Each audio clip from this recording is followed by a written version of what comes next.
हम लोग straight line पढ़ने जा रहे हैं। तो स्ट्रेट लाइन का सबसे पहले हमें डिफिनीशन समझना है, क्योंकि कोऑर्डिनेट ज्योमेट्री आप क्लास 10 में पढ़े हैं। We know about it, the combination of algebra and geometry is known as the coordinate geometry. तो कोऑर्डिनेट ज्योमेट्री में सबसे पहले स्ट्रेट लाइन अभी क्लास 11 में पढ़ना है। तो what is straight line? If I will ask to you what is straight line, what is the definition of straight line, तो स्ट्रेट लाइन का डिफिनीशन अगर हमें समझना है तो सबसे पहले समझिए कि straight line is also a particular type of curve such that, क्या है इसमें एक कंडीशन दिया रहता है, such that if any two points running the line segment completely lies on that curve then it will be the straight line। अब इसको थोड़ा सा देखिए, फिगर से समझिए। मान लीजिए कि ये कर्व दो तरह का में कर्व है, ये एक कर्व है ऐसे, इसमें अगर हम दो या ये दो लाइन यहाँ पर मैं ड्रॉ किया, अब इसमें अगर हम लोग दो पॉइंट लेते हैं, मान लीजिए एक पॉइंट यहाँ ए ले लिए और यहाँ बी ले लिए, तो इसको ज्वाइन कर रहे हैं, ये कंडीशन है।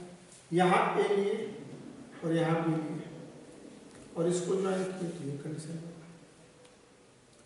तो ये जो लाइन सेगमेंट ए बी है और ये लाइन सेगमेंट ए बी है, दोनों में हम क्या देख रहे हैं कि यह लाइन सेगमेंट ए बी इस कर्व पर कंप्लीटली लाइज नहीं करता, लेकिन यह ए बी जो है it is completely lies on that curve.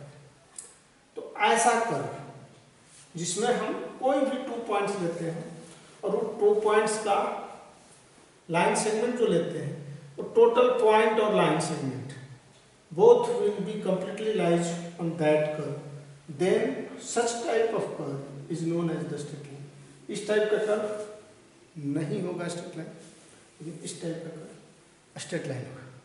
तो स्ट्रेट लाइन का यही डेफिनेशन है, और इस डेफिनेशन को अगर आप ध्यान से समझ लेंगे तो it will be always in your mind. अब हम लोग थोड़ा सा प्रीवियस क्लासेज का जो क्लास 10 में पढ़े हैं, फार्मूला पढ़े हैं, डिस्टेंस फार्मूला, सेक्शन फार्मूला पढ़े हैं, एरिया ऑफ द ट्रायंगल पढ़े हैं, एक बार रिकॉल कर लेते हैं, क्योंकि ये सब चीज़ें आपको काम आने वाली है। तो देखते हैं आगे। अब हम लोग पहले डिस्टेंस फार्मूला क्लास 10 में पढ़े हैं। डिस्टेंस फार्मूला क्या है कि टू पॉइंट्स P और Q के बीच का डिस्टेंस। तो ये जो टू पॉइंट्स हैं P और Q, x1 y1 x2 y2, तो इसके बीच का जो डिस्टेंस PQ होता है वो कैसे निकालते हैं? तो देखिए ये PQ, ये राइट एंगल ट्रायंगल हो गया। अब ये जो PQ है, PQ क्या हो जाएगा? PR² प्लस QR², ये under root by using Pythagoras theorem, you know about it. अब ये PR x2 y2 है, ये यहाँ से यहाँ तक डिस्टेंस x1 है और ये डिस्टेंस x2 है। ये mn x2 माइनस x1 हो जाएगा, यही PR के बराबर हो जाएगा। तो ये x2 माइनस x1, ये पूरा x2 और ये x1, ये x2 माइनस x1 m वहीं PR हो जाएगा। और ये QR देखिए PM y1 है, ये x1 y1 है, यानी कि ये डिस्टेंस x1 और ये y1 ऐसा ही होता है। तो ये y1, तो ये PM y1 हुआ, यानी कि RN भी y1 हो जाएगा, ये यहाँ से परपेंडिकुलर डाल देता है। तो ये y1 और ये टोटल y2 है, तो QR इक्वल टू क्या हो जाएगा? QR y2 माइनस y1 हो जाएगा। तो बस वैल्यू रखते हैं PR² QR², तो PQ इक्वल टू हो गया आपका PR यानी कि x2 माइनस x1 का होल स्क्वायर अब प्लस y2 माइनस y1 का होल स्क्वायर। ये हम 10 में पढ़े हैं, हमेशा ध्यान में रखना है क्योंकि इसका यूज है। फार्मूला हम देखेंगे, सेक्शन फार्मूला में ये पॉइंट P और Q R इस PQ को एक स्क्वायर में डिवाइड करता है। तो ये R का जो कोऑर्डिनेट XY होगा वो इसके रिलेशन में कैसे निकाला जाता है? क्लास 10 में हम पढ़ चुके हैं। ये दोनों ट्रायंगल क्या है? सिमिलर हो जाएगा, क्योंकि ये एंगल बराबर ये एंगल, ये 90 डिग्री, ये 90 डिग्री, तो एंगल से सिमिलर हो जाएगा। सिमिलर हो जाएगा तो P M by M Q equal to ये पी डब्ल्यू, देखिए P W by R T equal to P R by R W by Q T, R W by Q T and P R by R, P R by R Q. This imply that ये P W by R T जब करेंगे हम लोग P W by R T तो क्या हो जाएगा, X minus X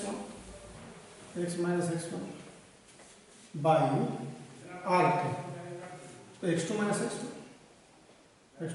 हो जाएगा। उसी तरह से आर डब्ल्यू, ये आर डब्ल्यू करेंगे तो Y minus Y one, Y two minus Y equal to M by A.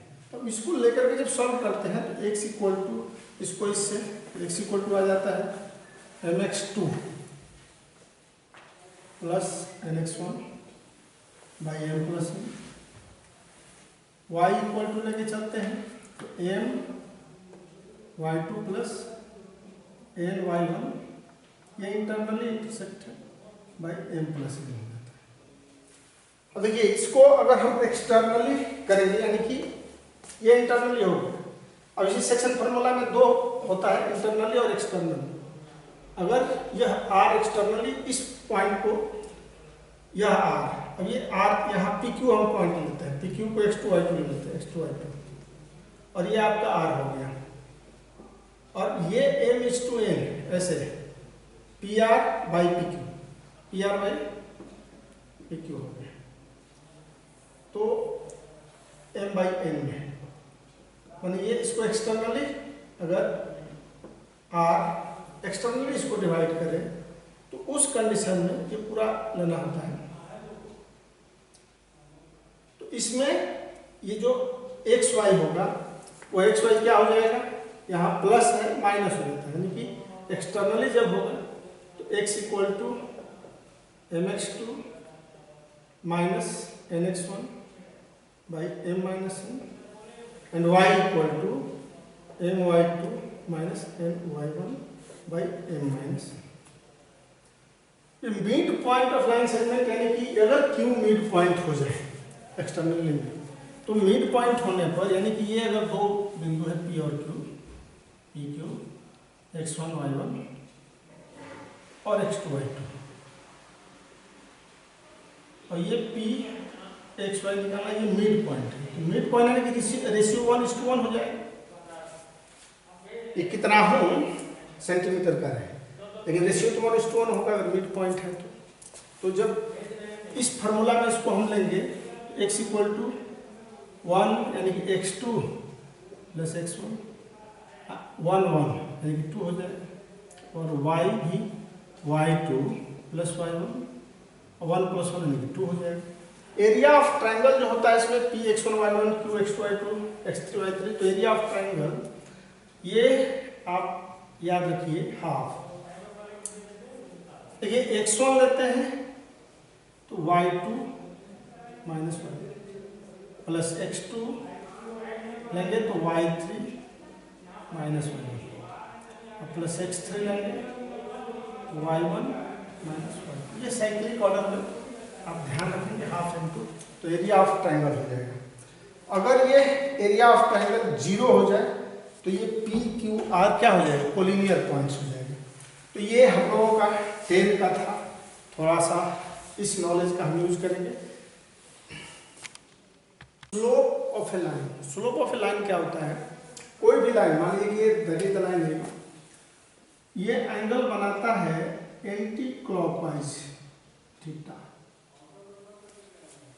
Any line makes the angle या inclination with in a positive direction of x-axis, then tangent of that angle is known as the slope। क्या आप समझ रहे हैं कि ये line है, इसका इंक्लिनेशन थीटा है एक्स एक्सिस, एंटी क्लॉकवाइज यानी कि पॉजिटिव डायरेक्शन में।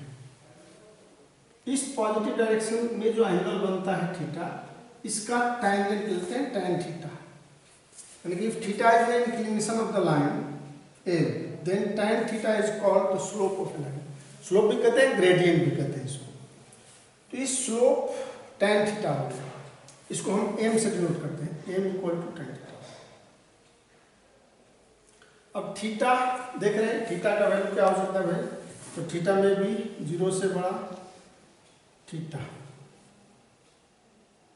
और 180 डिग्री से छोटा ही होगा। इसमें अगर ये थीटा 0 डिग्री है, यानी कि एक्स एक्सिस का थीटा इक्वल टू 0 डिग्री, तो इस कंडीशन में क्या होगा? थीटा 0, यानी कि यह ए जो है एक्स एक्सिस पर कोइंसाइड कर जाएगा। तो यानी कि एक्स एक्सिस ये L when theta is 0, then slope will be क्या होगा इस कंडीशन में? स्लोप tan 0 यानी कि 0 डिग्री। तो स्लोप ऑफ एक्स एक्सिस भी वही होता है 0, लेकिन वही वाई एक्सिस यानी कि when theta equal to 90 degree, when theta equal to 90 degree, तो इस कंडीशन में जो हम स्लोप निकालेंगे, स्लोप क्या हो जाएगा? tan थीटा tan 90 डिग्री, और tan 90 degree not defined, define नहीं होता है, यानी कि slope of Y axis is also not defined. जब ये tan 90 डिग्री होगा तो किसके पैरेलल हो जाएगा? वाई एक्सिस के पैरेलल हो जाएगा। जब ये थीटा 90 डिग्री होगा तो ये वाई एक्सिस के पैरेलल लाइन हो जाएगी। तो उस कंडीशन में ये डिफाइन नहीं होगा, इसकी स्लोप डिफाइन नहीं होगी, यानी कि slope of Y axis is also not defined. अब हम लोग फाइंड आउट करने जा रहे हैं कि अगर 2 पॉइंट दिया हुआ है, किसी लाइन का 2 पॉइंट दिया हुआ है, तो what will be the slope. यहाँ स्लोप हम निकालने जा रहे हैं इस लाइन का जिसमें 2 पॉइंट्स दिया हुआ है, P x1 y1 and Q x2 y2 are given. तो हमने we have to find the slope of the line L। तो स्लोप क्या होता है? स्लोप तो यही होता है tan थीटा, यानी कि ये एंगल थीटा, ये लाइन है, पॉजिटिव डायरेक्शन में एंगल बना है थीटा, तो इसका टेंजेंट ही स्लोप होता है। तो हम क्या देख रहे हैं कि ये थीटा, इसके ये पैरेलल है, ये भी 90 डिग्री है, ये परपेंडिकुलर है, ये इसके परपेंडिकुलर है, ये इसके पैरेलल हो जाएगा। तो जब ये पैरेलल और ये पैरेलल है, तो ये एंगल और ये एंगल इक्वल हो जाएगा, ये भी थीटा हो जाएगा। क्यों थीटा हो जाएगा? ये हम लोग पढ़े क्लास 9 में 10 में, कैसा एंगल होता है? करस्पॉन्डिंग एंगल होता है। 2 लाइन पैरेलल है तो एक करस्पॉन्डिंग एंगल, ये करस्पॉन्डिंग एंगल है, इक्वल हो गया थीटा। इसका जब हम tan थीटा लेंगे तो tan थीटा इक्वल टू क्या हो जाएगा? इसका हम स्लोप निकालने जा रहे हैं। स्लोप हम जान गए हैं, ये line positive direction angle theta, इसका टेंजेंट, यही स्लोप है। तो what will be the tan theta? ये थीटा और ये थीटा दोनों क्या है? इक्वल है। तो यहाँ इस ट्रायंगल में, in triangle PRQ, in triangle PRQ tan theta हमें निकालना है। तो tan theta equal to we know it will be QR by PR, QR by PR। Trigonometry में पढ़े हैं परपेंडिकुलर बाई बेस, तो ये थीटा है तो बेस है, परपेंडिकुलर बाई, तो QR बाई PR हो गया। अब ये जो tan थीटा QR क्या हो जाएगा? QR यहाँ से यहाँ तक y2 है, ये y1 है, यानी कि ये भी y1 होगा, ये y1, ये y1 है तो ये भी y1, Rn equal to y1। आप देख रहे हैं Qn y2, तो QR क्या हो जाएगा? Qn माइनस Rn होगा ना, QR equal to Qn minus Rn, यानी कि y2 माइनस y1 हो गया। तो QR हमारा कितना आ गया? y2 माइनस y1 हो गया, y2 माइनस y1। और अब PR देखिए, PR इक्वल टू mn हो जाएगा, PR इक्वल टू mn। अब यहाँ O से N तक ये x2 y2 है, तो यानी कि ये क्या है? ये पूरा x2 है और ये क्या है? x1 है। भाई mn इक्वल टू क्या हो जाएगा? ये पूरा x2 या ON माइनस OM आप लिख सकते हो, ON माइनस OM, यानी कि x2 माइनस x1, यही तो हो गया, वेरी सिंपल। ये tan theta equal to y2 minus y1 by x2 minus x, यही स्लोप हो गया। अब ये दो लाइन स्लोप में अगर मान लीजिए कि दो लाइन है, दोनों का स्लोप अगर इक्वल है, ये अगर स्लोप इक्वल हो गया तो क्या हो गया, पैरेलल हो जाएगा, परपेंडिकुलर ये कंडीशन। अब इसको थोड़ा डिटेल में देखते हैं। हम लोग देख रहे हैं कि condition of parallelism, perpendicularity of two non vertical lines. तो यहाँ देख रहे हैं L1 और L2 है। अगर मान लीजिए कि ये दोनों, ये एंगल अगर θ1 है और ये θ2,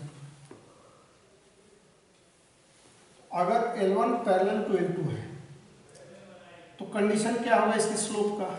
तो ये दोनों अगर पैरेलल है तो एंगल जो है θ1, यदि आवा कि L1 is parallel to L2, तो इस कंडीशन में θ1 इक्वल टू θ2 हो जाएगा, क्योंकि ये करस्पॉन्डिंग एंगल भी है। ये दोनों लाइन पैरेलल है और ये ट्रांसवर्सल लाइन है, ये करस्पॉन्डिंग एंगल हो गया। तो θ1 इक्वल टू θ2। तो इस केस में अगर हम tan लेते हैं तो tan θ1 इक्वल टू tan θ2, यानी कि m1 इक्वल टू m2। तो इसमें क्या होगा, अगर टू नॉन वर्टिकल लाइंस अगर पैरेलल है तो दोनों का स्लोप क्या होगा, इक्वल हो गया। तो if two lines are parallel then slope of both lines will be equal. ये क्लियर हो। अब दूसरा कंडीशन है कि अगर L1 परपेंडिकुलर टू L2 होगा तो इन दोनों के बीच के स्लोप में क्या रिलेशन, परपेंडिकुलर यानी कि ये 90 डिग्री, ये भी 90 डिग्री होगा। ये L1 और L2 एक दूसरे पर परपेंडिकुलरली इंटरसेक्ट कर रहे हैं। तो ये थीटा एक्सटीरियर एंगल है ना, theta is the exterior angle. तो we know the exterior angle is equal to the opposite sum of opposite interior angle. ये θ1 प्लस 90 डिग्री के बराबर हो जाएगा, θ1 प्लस 90 डिग्री, 90 प्लस θ हो गया। अब इसमें भी दोनों तरफ हम tan, स्लोप मतलब क्या होगी, दोनों जो θ और θ2 है इसका tan लेना है।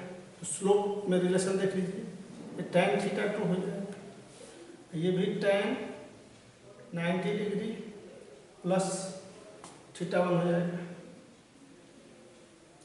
तो ये tan 90 प्लस θ क्या होता है, tan θ2 इक्वल टू ये माइनस cot θ हो जाएगा, cot θ1 हो जाएगा। We know tan 90 plus θ minus cot θ होता है, यानी कि ये tan θ2 equal to -1 by tan θ1। तो tan θ1 into tan θ2, therefore tan θ1 into tan θ2 equal to -1। Hence m1 into m2 equal to -1। अगर two lines are perpendicular to each other, then the multiplication of both slope m1 into m2 equal to क्या हो जाएगा, -1 हो जा रहा है। तो इस तरह से अगर इसको हम लोग वाइस वर्सा भी लेकर के चलें, if m1 into m2 equal to -1, ऐसे नहीं, if m1 m2 equal to -1, that means ये कंडीशन अगर दिया तो अब देखते हैं क्या होता है। ये दिया हुआ है तो that is tan θ1 into tan θ2 equal to -1। tan θ2 can be written as -1 by tan θ1, get right.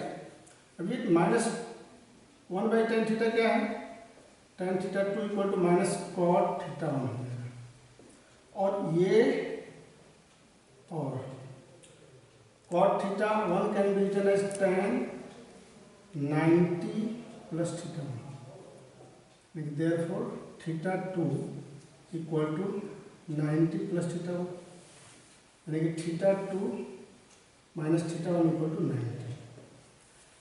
यानी कि अगर कंडीशन दिया है m1 m2 इक्वल टू -1, तो इसका मतलब है कि θ1 और θ2 90 डिग्री के डिफरेंस पर अवस्थित है, यानी कि इन दोनों θ1 θ2 एक दूसरे को क्या कर रहे हैं, 90 डिग्री पर इंटरसेक्ट कर रहे हैं।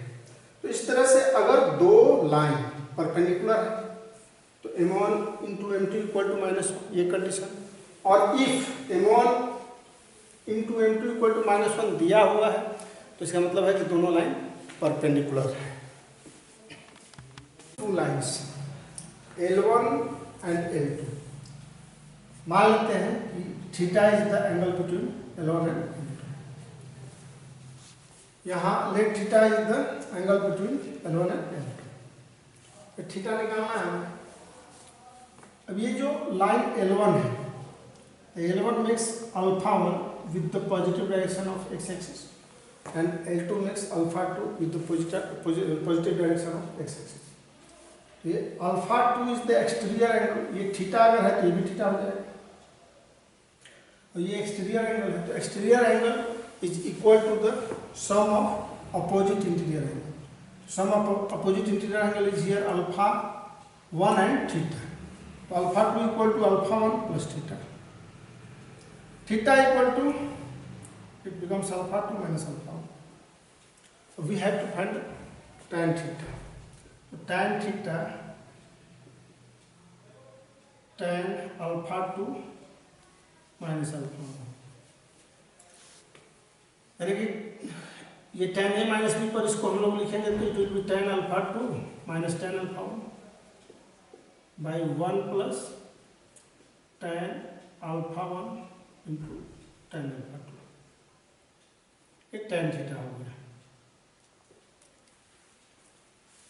अब ये जो tan थीटा हुआ, यही एंगल बिटवीन, इसको अगर हम लोग m1 m2 का स्लोप के फॉर्म में लिखेंगे तो ऐसे लिख सकते हैं m2 minus m1 by 1 plus m1 m2। अब यहाँ देखिए, ये जो एंगल फाई है, ये फाई प्लस थीटा, यानी कि phi plus theta equal to 180 हो जाएगा। तो अगर हम tan फाई निकालेंगे, ये फाई इक्वल टू हो जाएगा 180 माइनस थीटा,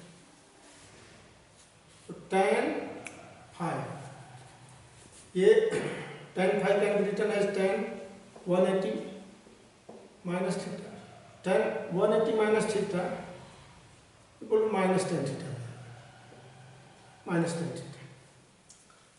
ये जो माइनस tan थीटा यानी कि minus m2 minus m1 by 1 plus m1 m2। तो हम क्या देखते हैं, एक रिलेशन कि अगर थीटा, ये tan फाई है, tan थीटा सर रिलेशन, तो अगर tan थीटा निगेटिव है तो tan फाई, ये tan थीटा अगर निगेटिव हो जाए, यानी कि ये tan थीटा का वैल्यू क्या होगा, निगेटिव हो जाएगा, तो tan फाई पॉजिटिव हो जाएगा। और tan फाई ऐसे लिखते, if m2 minus m1 by 1 plus m1 m2 is negative, ये निगेटिव है तो this implies that tan phi, अब देखिए ये निगेटिव है, ये भी निगेटिव अगर है तो निगेटिव इंटू निगेटिव क्या हो जाएगा, tan phi will be positive.